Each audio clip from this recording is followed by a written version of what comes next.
Muy buenos días, bienvenidos a Capilla Calvario, Iglesia El Camino. Bienvenidos al estudio de este día domingo. Le damos las gracias, como siempre, agradeciéndolos que nos acompañen. Ojalá tengan sus Biblias con ustedes. Somos iglesia, si usted se encuentra este video de repente, somos la iglesia Capilla Calvario, Iglesia El Camino. Estamos localizados aquí en Pajacuarán, Michoacán, y le damos la bienvenida. Como siempre, les exhortamos a que tengan sus Biblias con ustedes y que nos acompañen por medio del estudio bíblico de este día. Nosotros nos caracterizamos por estudiar la Biblia versículo por versículo, capítulo por capítulo y libro por libro. Y en este momento estamos pasando al estudio del libro de los Hechos. Ya vamos del capítulo 21, vamos a terminarlo hoy. Y vamos a leer los primeros 5 versículos del capítulo 22. Así que es nuestro estudio de hoy. Una vez más le quiero dar la bienvenida. Si les gusta este video, por favor, compártalo. Y para que más gente lo vea, nos acompañe. Como siempre, les pedimos que oren por nosotros aquí en este lugar. Que el Señor pueda moverse grandemente en esta región de Michoacán y que su palabra pueda ser llevada por estos lugares y que nos use el Señor para que la gente sea salva y escuche de su palabra. Sabemos que la palabra de Dios es nuestra fuente de aprendizaje y nuestra manera de vivir una vida santa y agradable a Él. Por eso es que nos enfocamos totalmente en lo que dice la palabra. Y ya saludándolos, vamos a pasar a nuestro estudio. Vamos a leer los versículos del capítulo 21, empezando del versículo 27, y seguimos los primeros 5 versículos del capítulo 22. Dice la palabra del Señor: Pero cuando estaban para cumplirse los 7 días, unos judíos de Asia, al verle en el templo, alborotaron a toda la multitud y le echaron mano, dando voces: varones israelitas, ayudad. Este es el hombre que por todas partes enseña a todos contra el pueblo, la ley y a este lugar. Y además de esto, ha metido a griegos en el templo y ha profanado este santo lugar, porque antes habían visto con él en la ciudad a Trófimo de Efeso, a quien pensaban que Pablo había metido en el templo. Así que toda la ciudad se conmovió y se agolpó el pueblo. Y apoderándose de Pablo, le arrastraron fuera del templo e inmediatamente cerraron las puertas. Y procurando ellos matarle, se le avisó al tribuno de la compañía que toda la ciudad de Jerusalén estaba alborotada. Tomando luego soldados y centuriones, corrió a ellos.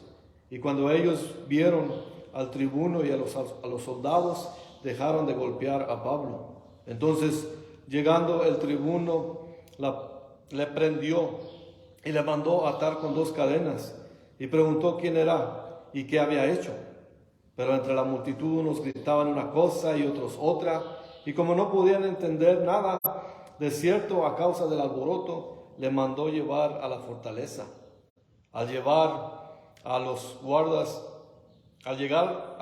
gradas, aconteció que era llevado en peso por los soldados a causa de la violencia de la multitud, porque la muchedumbre del pueblo venía detrás gritando: ¡muera! Cuando comenzaron a meter a Pablo en la fortaleza, dijo al tribuno: ¿se me permite decir algo? Y él dijo: ¿sabes griego? ¿No eres tú aquel egipcio que levantó una sedición antes de estos días y sacó al desierto los 4,000 sicarios? Entonces dijo Pablo: yo de cierto soy hombre judío de Tarso, ciudadano de una ciudad no insignificante de Cilicia, pero te ruego que me permitas hablar al pueblo. Y cuando él se lo permitió, Pablo, estando en pie en las gradas, hizo señal con la mano al pueblo, y hecho gran silencio, habló en lengua hebrea, diciendo: varones, hermanos y padres, oíd ahora mi defensa ante vosotros. Y al oír que les hablaba en lengua hebrea, quedaron más silencio. Y él les dijo: yo de cierto soy judío, nacido en Tarso, de Cilicia, pero criado en esta ciudad, instruido en los pies de Gamaliel, estrictamente conforme a la ley de nuestros padres, celoso de Dios como hoy lo sois todos vosotros. Perseguía yo este camino hasta la muerte, prendiendo y entregando en cárceles a hombres y mujeres, como el sumo sacerdote también me es testigo, y todos los ancianos de quienes también recibí cartas para los hermanos, y fui a Damasco para traer presos a Jerusalén, también a los que estuviesen allí, para que fuesen castigados. Vamos a orar. Señor, le damos gracias, Padre, por este día que podemos venir a estudiar su palabra, Señor. Le pedimos, Padre, como siempre, que su Espíritu Santo nos unja, nos ayude a comprender su palabra, Señor. Y venimos a usted, Señor, sabiendo con la gran necesidad que tenemos de su presencia, Señor. Porque nada que hagamos por nosotros mismos va a tener frutos, Señor. Pero sabemos que necesitamos de su Espíritu a cada momento, sobre todo al leer su palabra, Señor, para poder ser instruidos, alimentados, edificados en su palabra, Señor. Le pido nuevamente, Señor, que nos ayude con su palabra, que usted sea magnificado, Señor, que usted sea glorificado por medio de ella. Le pedimos que usted sea el invitado especial en este momento, Señor. Glorifíquese, Señor. Muéstrese en este tiempo por medio de este estudio. Se lo suplicamos en el poderoso nombre de nuestro Señor Jesucristo. Amén. Pues ahora vamos a empezar en este versículo 27. Sabemos que una manera de aquellos que no nos acompañaron la vez pasada es cuando los judíos, los líderes y los ancianos le propusieron a Pablo que fuera al templo con otros 4 hombres para que se purificaran por medio del voto de Nazareo. Y ahí se encuentra, y él aceptó ir para que calmara los chismes y que calmara los falsos comentarios que estaban haciendo en contra de Pablo ahí en los judíos. Y vemos aquí que ya estando aquí en el versículo 27 hasta el 29, dice que cuando estaban para cumplirse los 7 días, unos judíos de Asia, al verle en el templo, alborotaron toda la multitud y le echaron mano, dando voces: varones israelitas, ayudad, este es el hombre que por todas partes enseña a todos contra el pueblo, la ley y este lugar. Además de esto, ha metido a griegos en el templo y ha profanado este santo lugar. Dice el 29, porque antes habían visto con él en la ciudad a Trófimo de Efeso, a quien pensaban que Pablo había metido en el templo. Así que vemos aquí que ya tenían la predisposición de estar en contra de Pablo por sí. Y ahora nada más era una excusa más para acusarlo a él. Y en el tiempo que vemos aquí, el templo estaba rodeado por 3 cortes. Y del más adentro estaba el lugar más santo, en donde solamente los varones judíos podían entrar y ofrecer sus sacrificios. Y solamente en el lugar más santísimo es donde estaban los sacerdotes, que solamente el sumo sacerdote podía entrar en ese lugar santísimo. Y era el que podía presentar los sacrificios para el pueblo. Y así que todo eso, vemos aquí que esa es la primera corte de más adentro, donde solamente los varones judíos podían entrar. Y aparte de ese lugar, estaba otro lugar que se llamaba el Santísimo. El lugar más santísimo, como les digo, ya podía entrar ahí. Y aquí en en el libro de los Hebreos, nos da una seña más o menos para entender un poco de lo que estamos viendo aquí. En Hebreos 9, versículo 7, nos dice: pero en la segunda parte, solo el sumo sacerdote, una vez al año, no sin sangre, la cual ofrece por sí mismo y por los pecados de la ignorancia del pueblo. O sea que se hacían sacrificios, pero solamente el sumo sacerdote podía entrar. En la segunda corte, que era un poquito más afuera de ese lugar, era el lugar donde se reunían las mujeres y los niños. Y no solamente los niños, sino toda la familia se podía reunir junta allí en ese lugar a orar. Y la corte de más afuera, que era la del más afuera, bueno, no tan adentro, era más abierta, digamos. Ahí se podían solamente todos los que querían adorar a Dios, si fueran gentiles, los que fueran. Así que los gentiles no tenían nada más que poder entrar a ese lugar exterior. Era como un patio, una corte aparte, donde sí podían entrar los gentiles, podían pasar a orar y a alabar a Dios. Pero de ahí no podían pasar, por eso es que se armó ese detalle. Y en Efesios podemos ver en el capítulo 2, versículo 14, porque Él es nuestra paz, de que ambos pueblos hizo uno, derribando la pared intermedia de separación. O sea que vemos que cuando Jesús murió, derribó la pared. Y de ese muro ya no había divisiones. Por eso estamos hablando, pero en el contexto de nuestro estudio vemos que había diferentes maneras, diferentes lugares ahí en el templo, diferentes cortes que eran apartadas para ciertos grupos de personas. Es solamente para dar un contexto de lo que estamos estudiando ahora. En la pared había un letrero, por cierto, dicen los historiadores, que decía: ningún extranjero puede entrar más allá del muro que rodea al santuario. Al que se le sorprenda haciéndolo, se puede culpar a sí mismo de su propia muerte. Así que tenían ahí, y eso es para ver todo eso. Así que ejercían esa orden muy a pecho, lo tenían muy importante para ellos, que si entraba un gentil a los lugares donde no debía estar, era profanar el templo. Y los romanos les concedieron a los líderes religiosos de Jerusalén que ellos tenían la autoridad de lidiar con aquellos que fallaran en obedecer estas ordenanzas, que quebrantaran esa ley. Así que ellos tenían esa libertad de no permitir a ninguno, porque era algo sagrado. Y eso estamos viendo el contexto. Y ya viendo el contexto, aquellos hombres que vieron a Trófimo, pero afuera del templo, cuando llegó Pablo allá a Jerusalén, vieron que pensaron, dijeron: bueno, a esto le podemos acusar de que metió a Trófimo, que es de Efeso. ¿Y por qué sabían que Trófimo era gentil? Porque lo conocieron, porque aquí nos dijo también, precisamente en el versículo 27, que estaban alborotados los judíos de Asia, o sea que venían de Efeso precisamente, y conocieron que este hombre Trófimo venía de ese lugar. Pues automáticamente dijeron: de aquí lo agarramos, de aquí lo acusamos de que metiera a estos, que mete a gente que no debe estar en el templo y que lo profana. Y así lo podemos acusar con más libertad y con más pruebas según ellos. Pero eran solamente puras aseveraciones.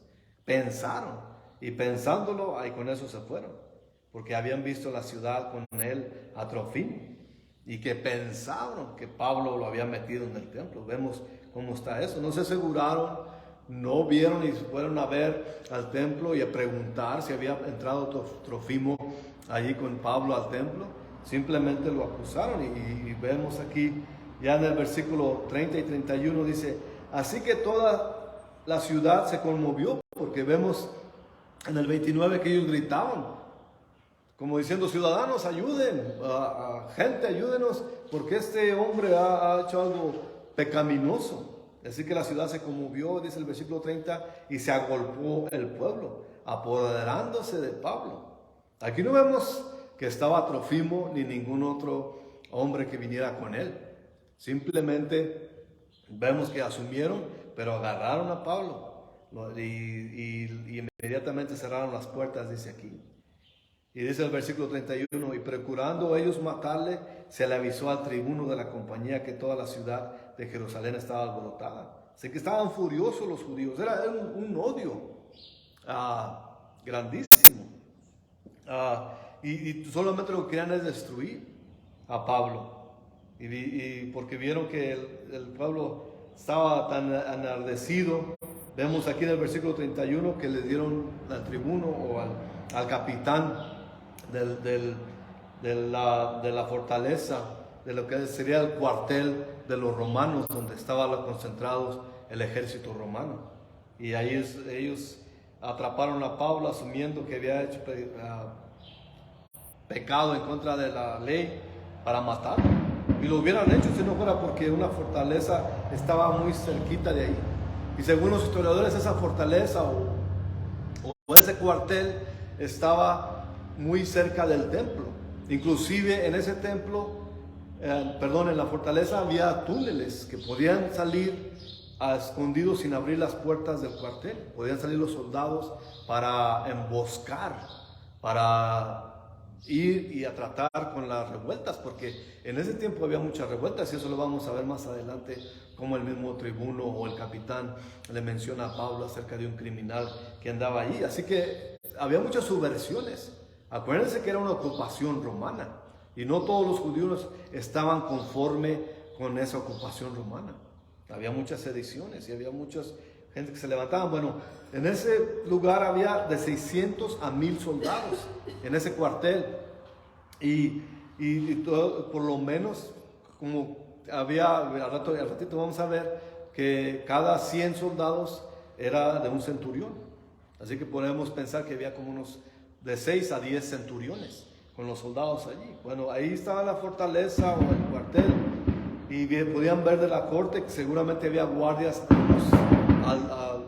más arriba en el cuartel, que seguro tenían torres para ver afuera, al exterior, qué es lo que pasaba en la ciudad.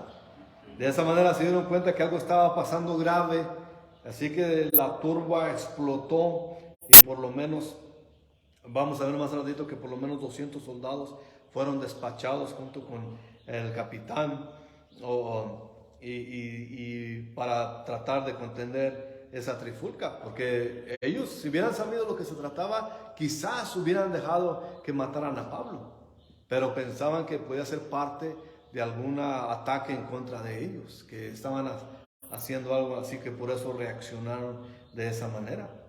Y vemos aquí el versículo 32 hasta el 36, que nos dice: tomando luego soldados y centuriones, corrió a ellos, y cuando ellos vieron al tribuno y los soldados, dejaron de golpear a Pablo. Así que les tenían temor. Dijeron: ahí viene el tribuno o el capitán con un montón de soldados, vamos a calmarnos. Y dice el 33: entonces, llegando el tribuno, le prendió y le mandó atar con las 2 cadenas, y preguntó quién era y qué había hecho. Vemos aquí, tanto había el alboroto, tanta violencia había, que dijeron: este es un criminal muy peligroso, así que encadénenlo rápidamente, que no se vaya a escapar, porque va a ser alguien de veras muy peligroso, que esto le tienen tanto odio y tanto rencor.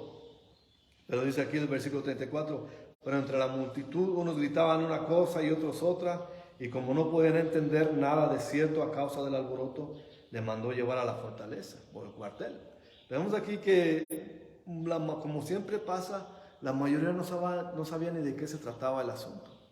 Ellos, los primeros, acusaron a Pablo de haber pecado en contra de la ley de Moisés, y se avalancharon, pero todos los que llegaron a ayudar no sabían ni de qué se trataba. Ellos estaban gritando lo que los otros gritaban. Eso es muy similar, lo vimos con nuestro Señor Jesucristo también, que los líderes religiosos eran los que estaban metidos en eso, y en esta situación también están los líderes metidos, moviéndose en la gente, alborotándola para que fueran a matar a Pablo.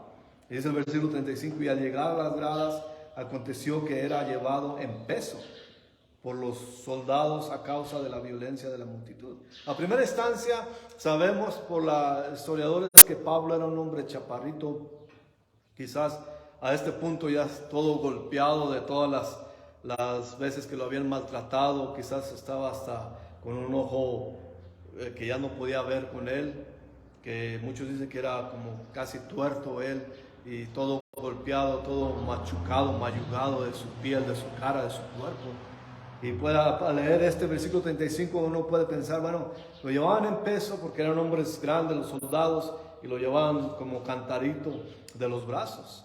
Pero aquí dice que lo llevaban en el viento casi, porque a causa de la violencia. Aquí dice que lo subieron para que no lo pudieran alcanzar y lo golpearan, porque la intención de la gente era seguirlo golpeando. Y eso podemos ver aquí. Ahora el versículo 36 nos dice, porque la muchedumbre del pueblo venía detrás gritando, muera. Y pues eso nos asegura lo que acabamos de mencionar hace rato, que la gente quería, ¿verdad?, matarlo. Y solamente lo dejaron de golpear porque tuvieron temor del tribuno o comandante del cuartel. Así que todo esto, ese cuartel había sido construido, por cierto, por Herodes. Por eso tenía todos esos lugares secretos, por túneles donde podían salir sin que se diera cuenta el pueblo y podían rodear la ciudad rápidamente si así lo quisieran. Así que estaban bien situados y de esa manera podían hacerse cargo de las revueltas que había allí en ese lugar. Así que estaba muy bien localizado, tenía buenas maneras de salirse del templo y que nadie pudiera ver los puertones abrirse. Así que de repente llegaban, había algo, cualquier cosita, y llegaban los soldados inmediatamente a ver qué estaba pasando. Ese es lo que está pasando también aquí. Toda esta gente que se juntó escandalizada completamente, ignorando lo que estaba pasando de verdad. Fue requerido la intervención del comandante Claudio Lisas, que eso lo veremos, que así se llama, porque tenemos la ventaja de leer más adelante, y eso es lo que dice en capítulo 23, versículo 26, que se llama Claudio Lisas. Así que tuvieron que ser 2 centuriones que fueron con este señor, con este comandante, con este tribuno, y con que cada quien se llevaba su regimiento, que era 100 soldados cada uno. Así que por lo menos 200 soldados para controlar la turba y poder rescatar a Pablo. Y de esa manera, pero sabemos que eso era Dios obrando por medio, como les dije antes, si ellos supieran que solamente se trataba de algo de su ley, y por eso mencionó hace rato que el gobierno romano le dio todo el poder y la autoridad a los líderes judíos que trataran y mataran a los que les faltaran a su ley. Pero sabemos que Dios siempre interviene. Dios está sobre todo, aunque parezca todo que está perdido. Pablo, sabemos que a este punto él quería ir a Roma, pero él pensaba que iba a ir a Roma como iba a cualquier lugar, como se fue al primero, segundo, tercer viaje misionero, que sí lo golpeaban, pero al fin y al cabo podía seguir su camino. Pero Dios tenía otra manera de llevar a Pablo a Roma. Y aquí vemos que ahí inicia la manera en que Pablo va a llegar a Roma, pero vemos que Dios se mueve de diferentes maneras, no muchas veces.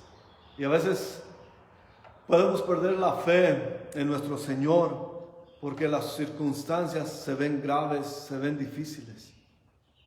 Pero Dios está obrando. Y vemos aquí que el corazón de Pablo, en vez de, como decimos comúnmente, aguadarse o entristecerse o afligirse, si su corazón seguía en ese pecho de él, en ese corazón habitaba el Evangelio, y él salía de su pecho, como dice Jesús, lo que tienes en tu corazón sale de tu boca. Y si tenemos a nuestro Señor, eso sale de nuestra boca. Si tenemos envidia, mentira, rencor, eso va a salir de nuestra boca, aunque queramos contenerlo. Pero en el corazón de Pablo podemos ver que había mucha pasión por Jesucristo, había mucho amor por la gente para que se salvara. Y eso es algo realmente muy interesante, emocionante también, porque vemos un hombre que está a punto de la muerte, pero vemos un hombre que también no quiere perder ni un segundo en predicar el Evangelio de nuestro Señor. Y esa es una gran actitud que nos da para nosotros tener para aquellos que nos quieren hacer daño. Aquí vemos ya del versículo 37 al 40, nos dice: cuando comenzaron a meter a Pablo en la fortaleza, dijo al tribuno: ¿se me permite decir algo? Y le dijo el tribuno: ¿sabes griego? Vemos aquí que fue una gran sorpresa para él, porque él ya había asumido que Pablo era un criminal, pero un criminal de alto rango, un mercenario, un criminalazo de su época. Porque aquí dice en el versículo 38: ¿no eres tú aquel egipcio que levantó una sedición Antes de estos días y sacó al desierto a 4,000 sicarios. Vemos aquí que, como les dije antes, había muchas subversiones ahí. Había mucha sedición que gente quería derrocar a los romanos, a la ocupación romana en Jerusalén. Pero vemos el versículo 39 cuando dice, entonces dijo Pablo, yo de cierto soy hombre judío de Tarso, ciudadano de una ciudad no insignificante de Cilicia. ¿Por qué no era no insignificante o porque era una ciudad muy importante, que sería lo contrario de insignificante? Porque esa era una ciudad romana, de que todo el que nacía allí era considerado romano de nacimiento. Y continúa Pablo diciéndole, pero te ruego que me permitas hablar al pueblo. Así que estaba viendo un hombre educado, se llevó un chasco el tribuno al saber que Pablo no era un criminal como él lo pensaba, porque así lo estaban tratando. La gente estaba tratando a Pablo como un criminal sanguinario. Y luego aquí en el versículo 40 nos vemos que dice, y cuando él se lo permitió, Pablo estando en pie en las gradas hizo señal con la mano al pueblo. Y hecho gran silencio, habló en lengua hebrea diciendo, ¿qué haríamos nosotros en esa situación? Vemos aquí que hacemos una pausa y lo que va a decir Pablo, porque ya habló dos lenguajes. Habló el griego muy fluidamente y aquí ya vemos que habló en lengua hebrea, que seguramente era arameo, y les habló en la lengua a ellos. Y vemos que un hombre totalmente educado, un hombre que sabe lo que dice.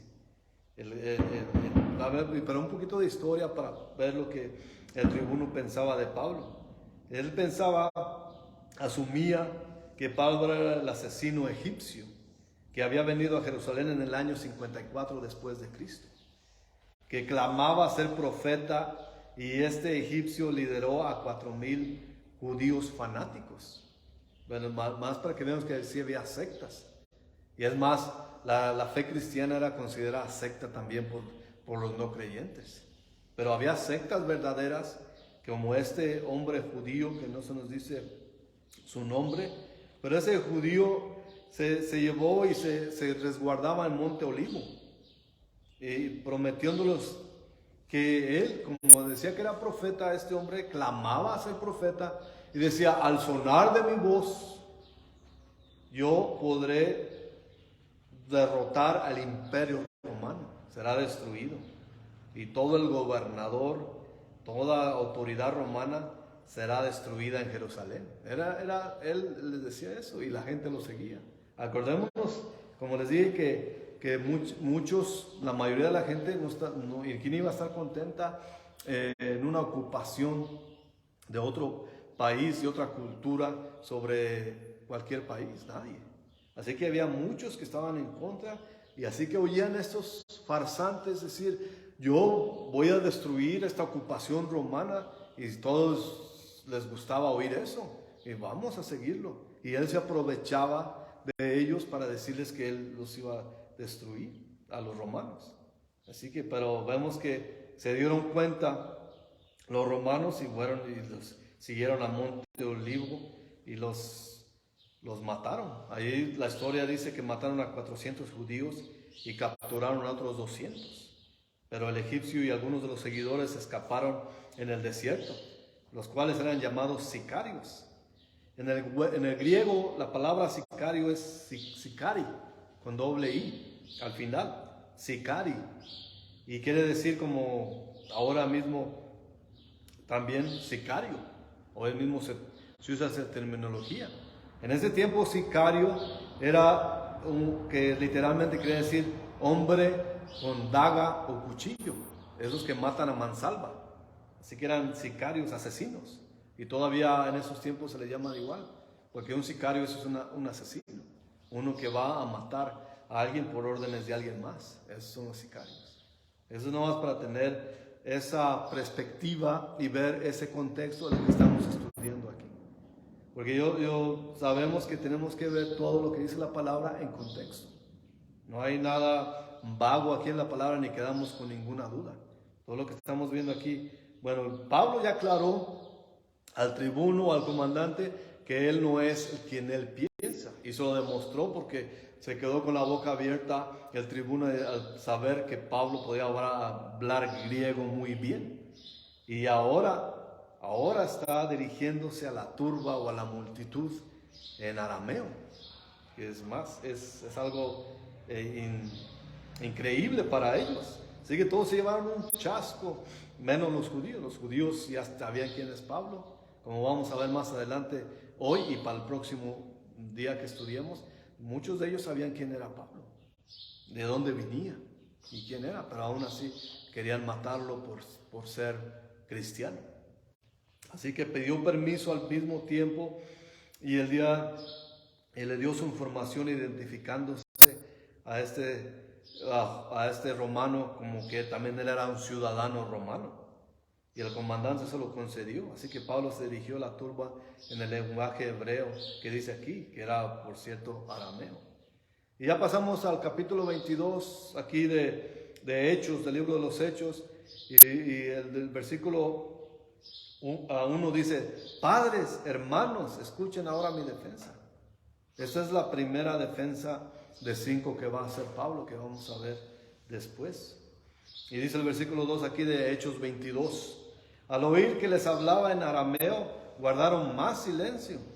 Pablo continuó. Acordémonos que los líderes, los revoltosos, los injuriosos, sí sabían quién era Pablo, pero la gran mayoría no sabían de quién se trataba. Así que vemos que guardaron silencio la primera vez cuando se dirigió a ellos, y ahora que les dijo padres y hermanos, se está identificando con ellos, diciendo: yo soy uno de ustedes.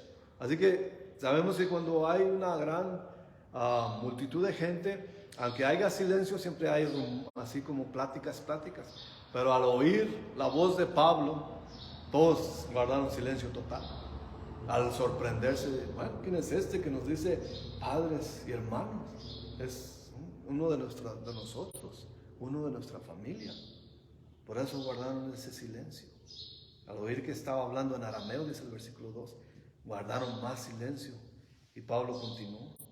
Esto es algo maravilloso que está sucediendo aquí, que vemos que aún en las circunstancias más difíciles, Dios siempre guía y hace su voluntad. Sabemos, por cierto, por lo que todas las epístolas que escribió Pablo, que él, si hubiera muerto ahí mismo, hubiera estado bien con él. Pero aquí le vemos que sigue vivo porque Dios tiene algo todavía más para él. Y podemos ver cómo Pablo lo aprovecha de esa manera. Si hubiera sido otro: ay, me atacan, escóndame, llévenme de aquí, soy ciudadano romano, resguárdenme. Pero él quiso hablar a la multitud. El corazón de él era que la gente supiera de Jesucristo.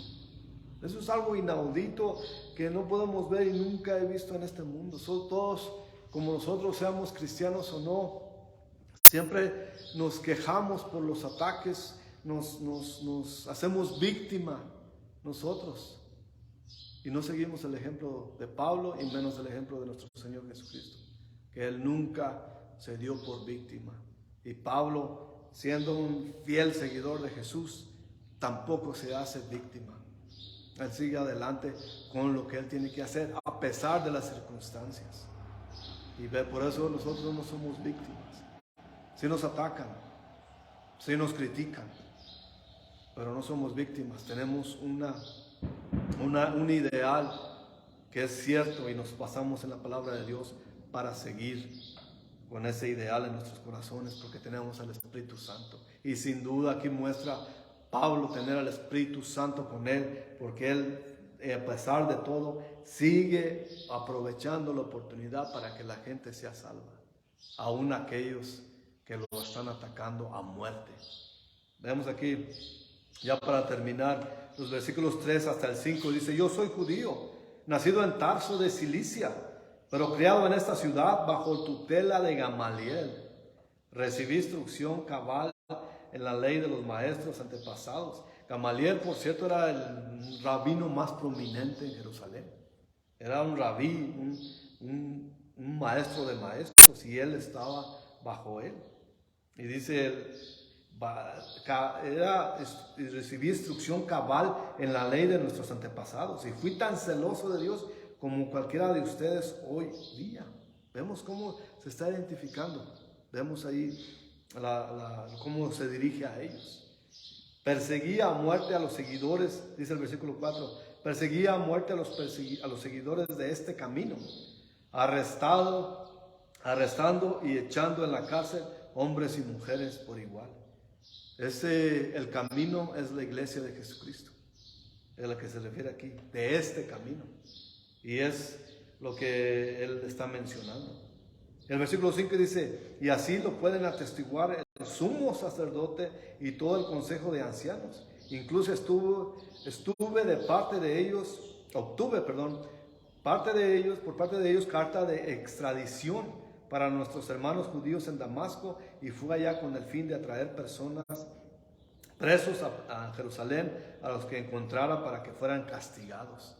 Vemos aquí, él dice, yo soy más celoso que ustedes. Yo soy igual que ustedes. Y podemos ver el corazón de Pablo, cómo les explica a la multitud, que él comprende por qué lo golpean. Imagínense ustedes eso.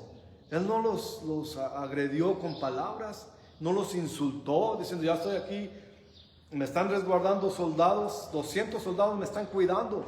Ahora sí, desgraciados, asesinos. No les dijo eso, les dijo, hermanos, padres y hermanos. Gente mía, les dijo, yo soy Pablo, yo era como ustedes. Es lo que le está diciendo él. Le está explicando a la multitud que lo golpeó tanto, con tanto odio, que él es igual que ellos, porque él sabe quién es, de dónde viene. Y él nunca se le olvida eso. Él tenía compasión con sus atacantes. Y esa compasión se puede calcar, se puede sentir. Esa compasión de Pablo mostrándose a estos atacantes. Y ese modelo de compasión es el mismo que debemos tener todos nosotros. Que nosotros tenemos una relación con Jesucristo.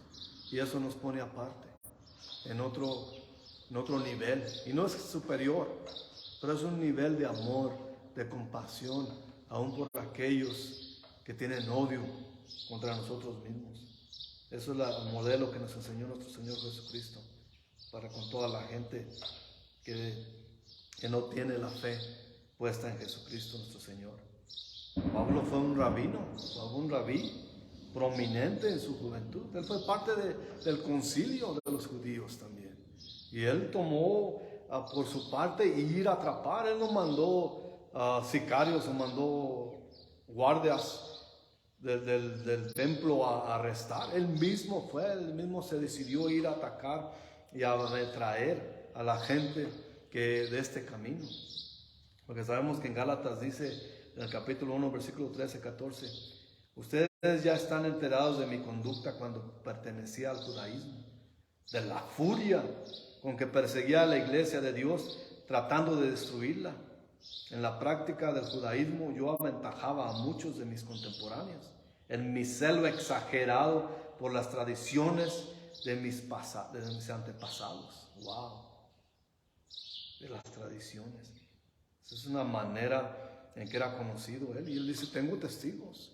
Los mismos líderes que están incitando la violencia en contra de mí saben quién es y quién soy yo y quién era antes. Y él está diciendo ahí de esa manera. Ese camino que yo perseguía es la iglesia de Jesucristo, porque Jesús dijo en el capítulo 14 de Juan, versículo 6, yo soy el camino y la verdad y la vida. Nadie viene al Padre sino por mí. Ahora, me gusta siempre llegar al punto ese, porque aquí es donde tenemos que ponernos honestos. Tenemos que ser prácticos aún en nuestra fe. Todo lo demás aquí, Jesús no menciona de religión, no menciona estatus social, no menciona nada. Solamente dice, yo soy el camino, la verdad y la vida. Y digo que tenemos que ser honestos si le creemos a Él.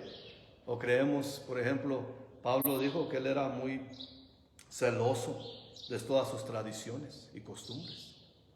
Pero eso cambió al conocer a Jesucristo. Eso lo veremos la próxima vez, por cierto.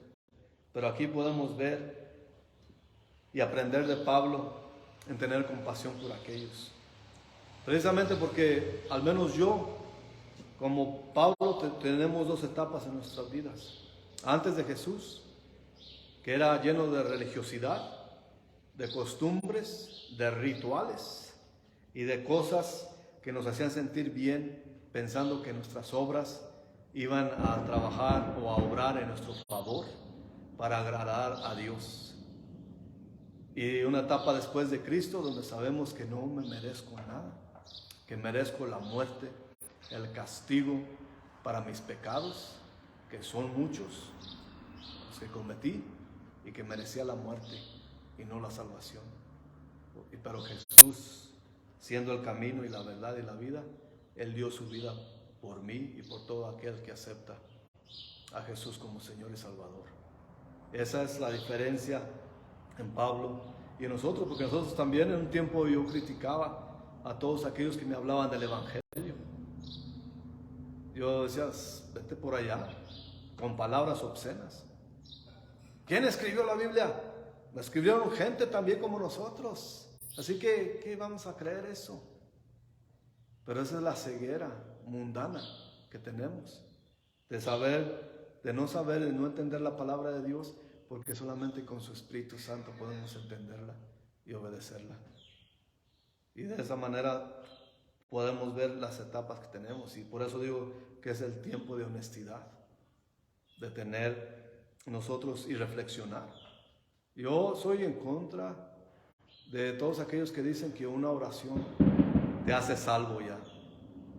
Estoy de acuerdo que puedes orar, pedirle al Señor que entre en tu corazón, pero eso es el principio de un trámite, principio de un proceso, de vivir una vida agradable, que te vas a tropezar, porque la carne que tenemos nos lleva a eso, a todo eso, a tropezarnos, a caernos.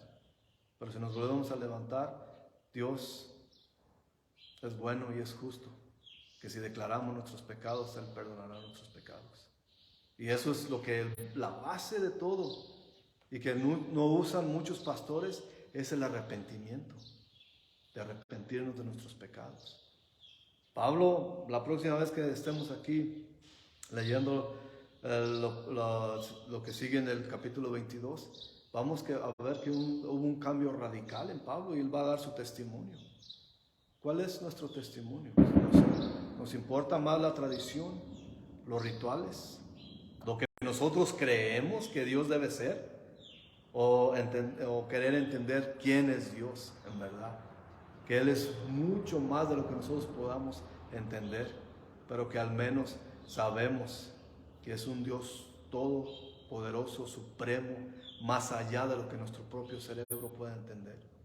Yo no puedo entender cómo el globo terráqueo está situado en un lugar específico donde puede recibir los rayos del sol, pero no ser quemado. De un lado específico de la luna, donde puede la luna transformar todos los elementos, pero los tiene en total armonía. Eso va más allá de mi inteligencia. Sabemos la distancia donde está, porque los científicos ya han descubierto eso, pero no sabemos cómo lo hizo Dios. Y eso no sabemos que el infinito, en verdad, es infinito. ¿Qué tan grande es Dios? Que el infinito es infinito y no podemos ni entenderlo. ¿Qué tan grande es nuestro Dios? Para saber. Por eso es necesario ponernos en el lugar de los incrédulos. Y esto es para mí, y ya la voy a tratar de terminar, pero para mí fue una gran lección estudiar este pasaje. Se mira como una transición. Sí, es Pablo transicionando, porque Dios lo llevó a Jerusalén, porque lo va a llevar a otro lugar, encadenado, no como él pensaba, pero lo va a llevar preso al lugar donde él mismo quería ir, que pensaba ir libremente, pero fue como prisionero.